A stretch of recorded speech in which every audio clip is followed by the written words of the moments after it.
క్యాలిక్యులేటర్లో కంప్యూటర్లో కీబోర్డ్లో ఉన్నటువంటి అంకెలను తమాషాగా ఉపయోగిస్తే వచ్చే నెంబర్సు మజాలు.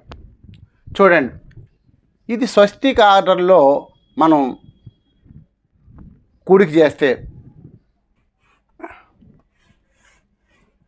అనే ఆర్డర్లో చేస్తే అప్పుడు ఏమవుతుంది, ఈ నెంబర్లు ఇలా వేసుకుని దాన్ని తిరగేసి మళ్ళీ రెండు కలిపి వచ్చిన ఆన్సర్లు చూడండి.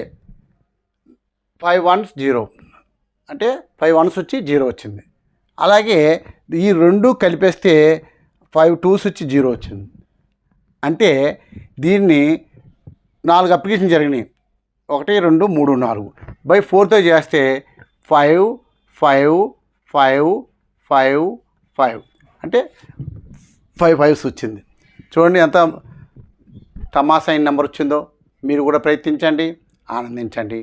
Thank you. Please subscribe.